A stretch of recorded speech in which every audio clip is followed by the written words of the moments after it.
बिस्मिल्लाहिर्रहमानिर्रहीम। अभी जी हम लोग जो है ये एक्सरसाइज नंबर 1.3 जो कि हमारी रह गई हुई थी उसकी वैन अशकाल का जो है ये अगला लेक्चर स्टार्ट करते हैं। और इसमें कल हम लोगों ने क्वेश्चन नंबर 1 कंप्लीट किया था।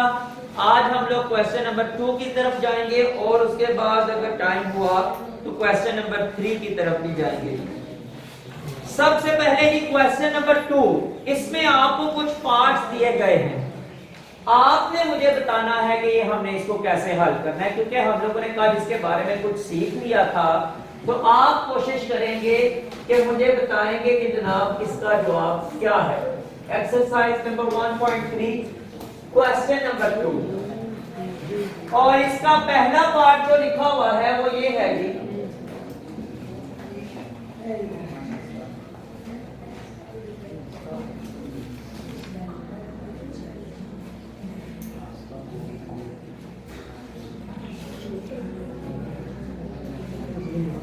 हाँ जी। अब मुझे बताएं कि इसमें कितना इलाका ए का और बी का दोनों का शेड किया जाएगा। नीचे उसने ये क्लू दिया हुआ है, ये आपके लिए इशारा है। आपने इधर से समझना है कि ए और बी का कौन सा इलाका जो है ये शेड किया जाएगा।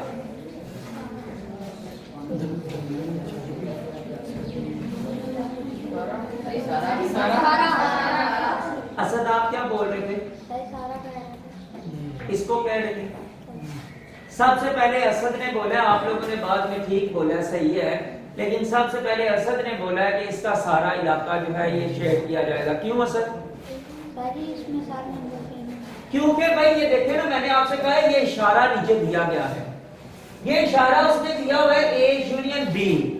आपको पता है कि यूनियन के अंदर सारे के सारे नंबर लिखे जाते हैं, तो इसलिए हम लोग जो है ये इसको सारे दोनों सेट्स को जो है ये शेड करेंगे कि यूनियन के अंदर तमाम के तमाम अरकान इसमें शामिल हैं। तो बहुत अच्छा जी, शाबाश आपके लिए सर। बाकी सब के लिए भी शाबाश जिन्होंने ये देखा है, लेकिन ये है कि इसलिए कि उसने सबसे पहले बोल दिया था। अच्छा जी, अगला क्वेश्चन देखें जरा।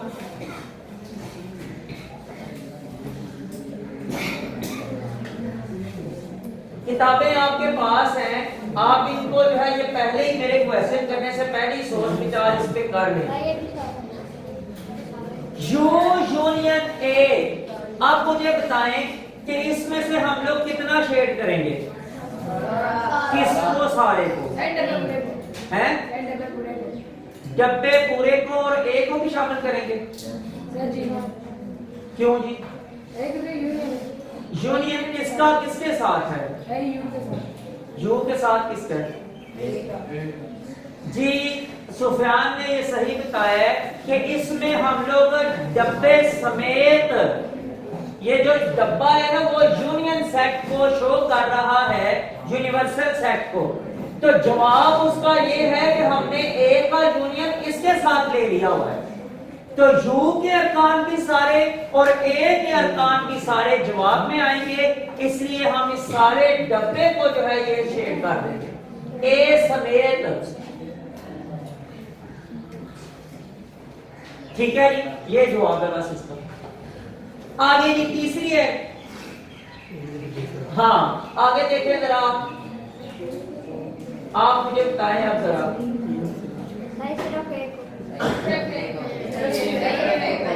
हाँ जी ठीक है, इसमें भाई ए यूनियन ए है, यानी ए के ही अरकान होंगे, जवाब में ए के ही अरकान होंगे, तो इसलिए हम लोग सिर्फ जो है ये ए को शेड करेंगे। ठीक है जी, शाबाश। अगला हम लोग के लिए थोड़ा सा है जी, सोचें इसके ऊपर जरा।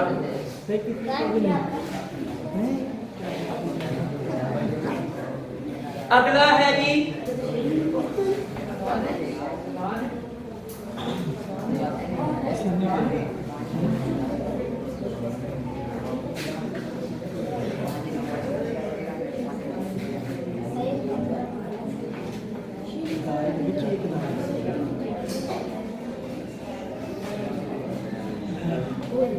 जी, अब बताएं जी।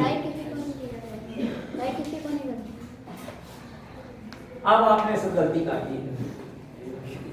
ये आपका शेड होगा कितना कौन सा आता? सर जी बी आता है, शायद बी और ए भी आता है।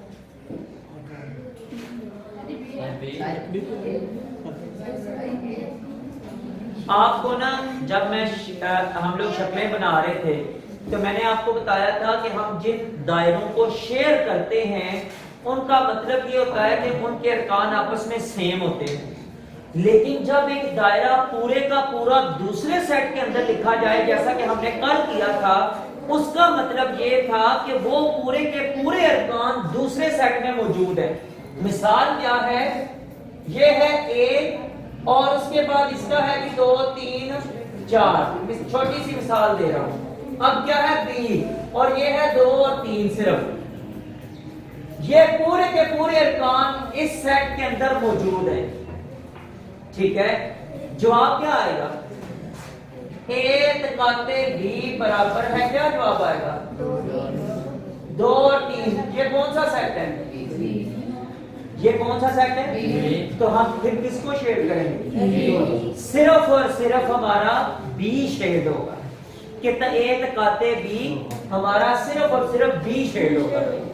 ठीक है, ये जनाब इसका ये जवाब आ गया। जब कोई दायरा किसी दूसरे सेट के अंदर लिखा जाए, इसका मतलब ये होता है कि उस सेट के सारे अरकान बड़े दायरे वाले सेट में मौजूद है। यानी कि ऐसे कह लें, वो सेट जो है ये दूसरे सेट का तहती सेट होता है। ये मसलन बी जो है इसका तहती सेट है कि नहीं है? तहती सेट का आप भूल चुके होंगे कि तहती सेट किसको कहते हैं।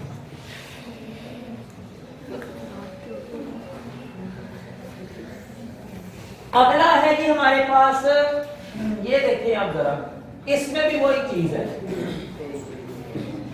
यू और यहाँ पे ए का सेट लिखा गया और ये लिखा गया यू तकाते ए। हाँ जी, अब बताएं। सिर्फ और सिर्फ ए शेड होगा क्योंकि ए के सारे अरकान यू में भी मौजूद है, इसलिए उसको सेम करके उसका तकाते निकाला गया है। तो ये जी इसमें भी सिर्फ ए शेड होगा और अगले सेट अगले के अंदर भी सिर्फ और सिर्फ ए शेड होगा क्योंकि उसमें लिखा हुआ है यू और यहाँ पे ए सेट है और नीचे क्लू जो है वो ये है कि ए तकाते ए। तो आपस में जब सेट का तकाते निकाला जाएगा तो वो तो आपस में अरकान सेम होने ही होने हैं, तो वो फिर जो है ये सिर्फ और सिर्फ ए इसका शेड हो जाएगा। ठीक है जी।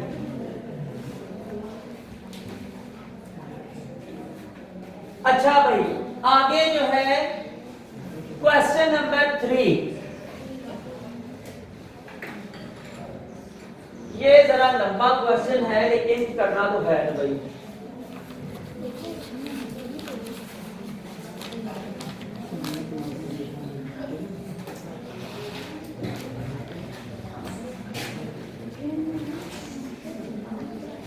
इसमें भाई लंबा क्यों है? क्योंकि आपसे ना सारे कानून पूछे गए हैं। लिखा हुआ है कि सेटों के यूनियन का कानून है तलाज़म यूनियन का। दूसरा पार्ट लिखा हुआ है सेटों के तकाते का कानून है तलाज़म, और तीसरा पार्ट है यूनियन की हासियत तकसीमी बिलहाज तकाते और तकाते की हासियत तकसीमी बिलहाज यूनियन। और नीचे 2 रकमें दी गई हैं, यानी 2 दफा जो है ये ए बी सी सेट दिए गए हैं। इन सारे सेट्स के ऊपर आपने ये चारों कानून जो है ये अप्रूव भी करने हैं और उसके बाद फिर इनके बैन इश्काल बनाकर उनके ऊपर जो आंसर होगा उसकी शेडिंग भी करनी है। तो सबसे पहले जो है ये मैं ये बना सेट लिख के उसके बाद जो पहला पार्ट है इसमें कानून तलाज़म यूनियन का, उसको प्रूव करते हैं और देखते हैं कि क्या आता है जवाब। ए सेट हमारे पास लिखा हुआ है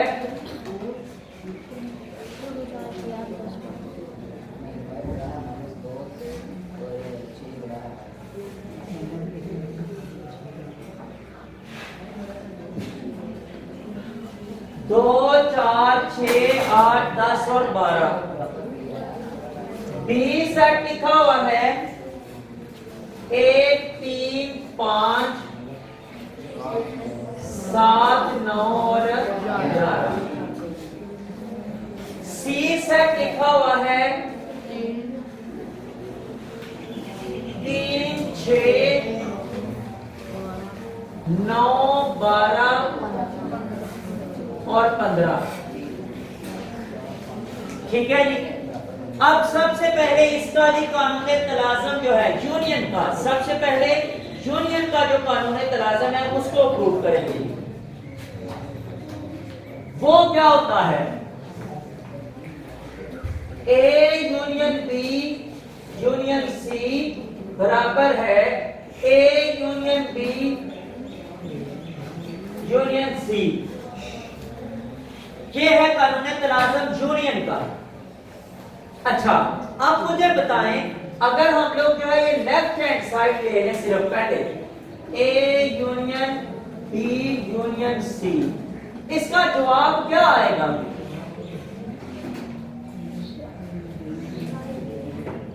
यूनियन का कानून क्या होता है? सारे काम को तरतीब के साथ इकट्ठा लिख दिया जाए। तो अगर मैं इसके जवाब में तीनों सेटों के अरकान को इकट्ठा तरतीब से लिख दूं तो जवाब बन नहीं जाएगा? जवाब बन नहीं जाएगा। तो मैं असल में ये चाह रहा हूं कि मैं लंबा प्रोसेस ना करूं, मैं सिर्फ वो काम करूं जो हम लोगों ने व्हेन इश्काल के लिए हमें रिक्वायर है। ठीक है, तो मैं क्या करता हूं, इसको जो है इकट्ठा लिख लेता हूं जी। हाँ जी, 1 2 3 4 5 6 7 8 9 10 11 12 के बाद भाई 15 है, 12 के बाद 13 कोई नहीं है, आगे भी 15 लिखा हुआ है। तो ये जल्दी में ये गलती नहीं करनी। अच्छा जी, अब व्हेन इश्काल हम लोगों ने बनानी है, लेकिन उससे पहले ये सोच देखना है कि किस सेट के नंबर जो है ये आपस में मैच कर रहे हैं। बी सेट का कोई भी नंबर ए के साथ मैच नहीं कर रहा, लेकिन सी सेट के इसके साथ भी मैच कर रहा है और इसके साथ भी मैच कर रहा है। तो फिर हम लोगों ने दायरे जो है इस तरह बनाने हैं कि दो दायरे जो है ये अलग बनेंगे, लेकिन एक दायरा जो होगा वो दोनों को शेयर करके बनेगा।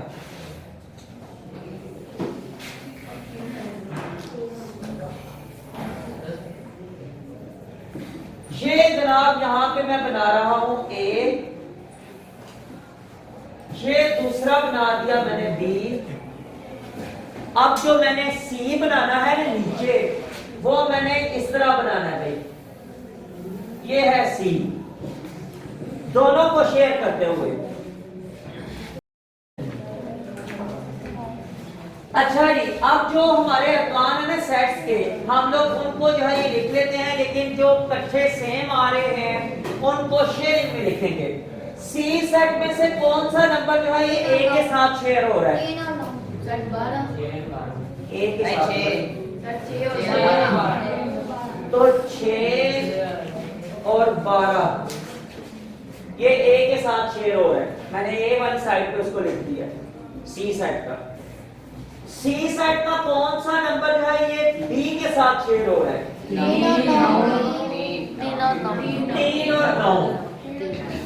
3 और 9 और सी के पास अकेला बचा है 15 और बी के पास जो नंबर है जो उस पर उधर रह गए उसके पास वो है जी 1 5 7 और 11।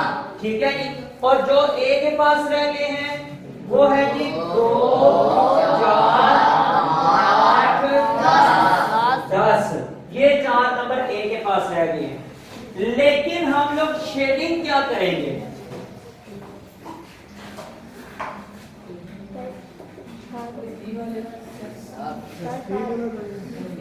जवाब ये है भाई, इसको देख ले जहां जहां ये जवाब के नंबर लिखे हुए हैं हमने उस सारे इलाके को शेड करना, तो वो सारा ही बनता, क्योंकि सारे नंबर सेट्स के अरकान जो है वो जवाब में मौजूद है।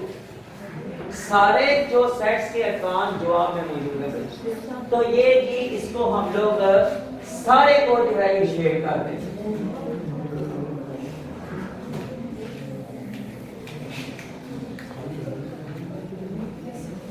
ठीक हो गया। अच्छा, अब अगर इसकी ये लेफ्ट साइड है, राइट हैंड साइड लेंगे ना, जवाब उसका भी यही आना है और उसकी भी शेडिंग यही बननी है, क्योंकि हमने ये कानून में कहा हुआ है कि ये आपस में बराबर है। तो जब बराबर है तो उनके जवाब बराबर आने हैं और उनकी शेडिंग भी बराबर होनी है। ठीक है जी। इसके बाद हम लोग आ जाते हैं कानून तकाते की तरफ। ए तकाते बी तकाते सी बराबर है ए तकाते बी तकाते सी। अब हम लोगों ने क्या करना है कि इन तीन सेट्स के अंदर जो है ये मालूम करना है कि जनाब तकाते कौन से हैं, यानी मैचिंग कौन से हैं। सबसे पहले देखें जरा कि इसका जो ये वाली साइड ले लेता हूं, ए तकाते बी तकाते सी। अब मुझे बताएं कि जब बी तकाते सी निकालेंगे तो उनमें मैचिंग अरकान कौन से होंगे? 3 और 9। ठीक है। अब जब इसका जवाब 3 और 9 आया है और उसका तकाते हम लोगों ने ए के साथ लेना है, 3 और 9 ए के साथ मैच कर रहे हैं कहीं पे भी? नहीं। 3 और 9 ए के साथ कहीं पे भी मैच नहीं कर रहे। इसका मतलब है कि इसका जवाब आना है खाली सेट। तो इसकी डायग्राम पे क्या बनेगी?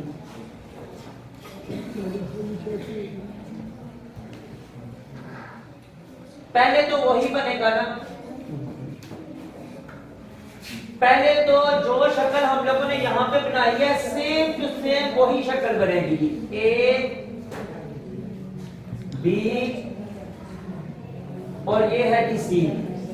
तो इसमें 6 और 12, इसमें 3 और 9, इसमें 15, इसमें 1, 5, 7 और 11, इसमें 2, 4, 8 और 10। अब मुझे बताएं शेड किसको करना है? जी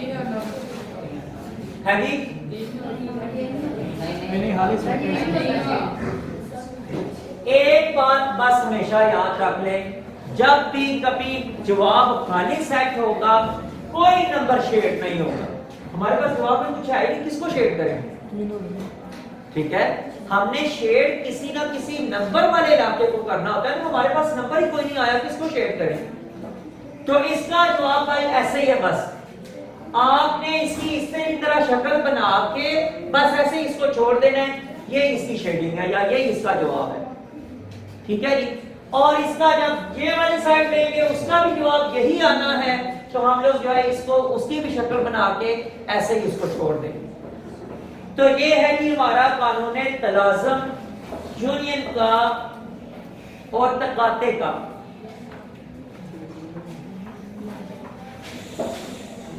लेकिन याद रखें कि ये हम लोगों ने ये यूनियन और तकाते के जो कानून तलाज़म को साबित किया है ना, अभी ये उसके पार्ट नंबर ए में, यानी ये जो 3 सेट दिए गए हैं इनमें साबित किया है।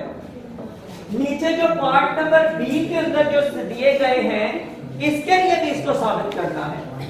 अच्छा, कल हम लोग जो है ना कानून तकसीमी जो है वो साबित करेंगे, लेकिन अभी मैं आप लोगों के साथ एक और जो पार्ट नंबर इसका बी लिखा हुआ है उसके सेट्स आपने मुझे लिखवाने हैं कि ये सेट्स क्या लिखे हुए हैं।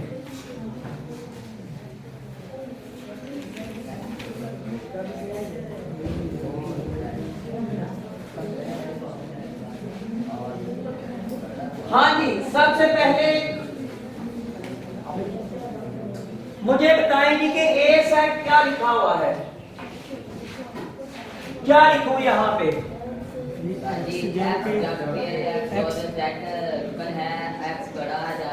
बराबर है 8 के, 25 बड़ा है बराबर है x के।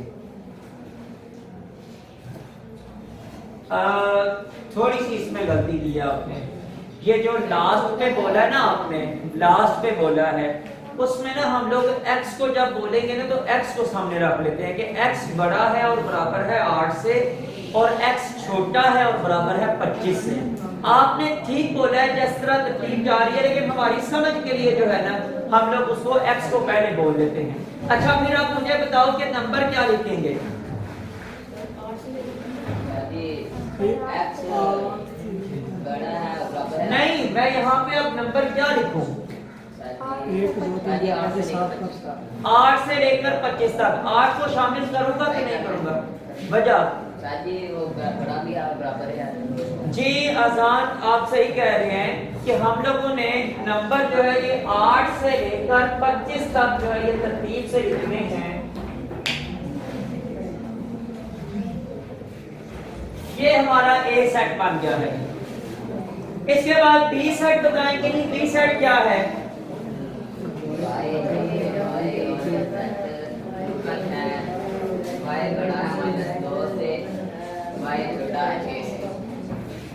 जी तो क्या नंबर लिखूं बी सेट के अंदर?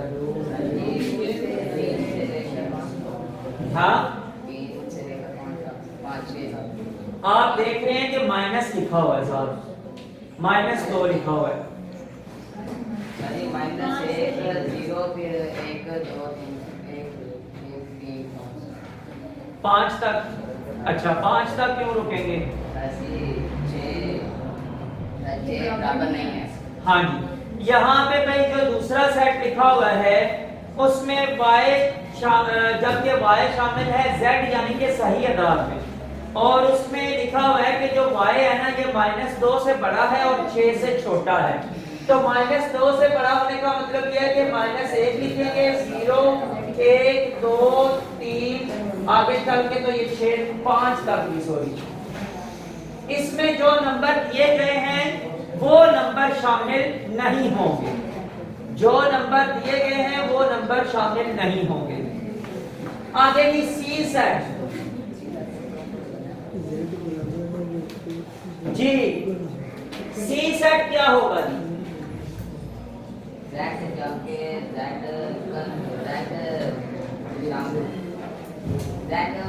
और है 8 बराबर है, z छोटा है और 8 बराबर है। 8 से 8 इसका मतलब पता है आपको क्या है? z किसका रुकन उन्होंने बताया है? z का ही है।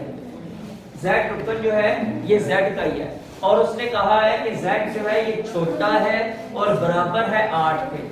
इसका मतलब ये हुआ कि हमारी जो इधर से लिमिट है माइनस वाली वो कोई लिमिट नहीं है, माइनस वाली कोई लिमिट नहीं है, लेकिन जो प्लस वाली है वो लिमिट है 8 तक।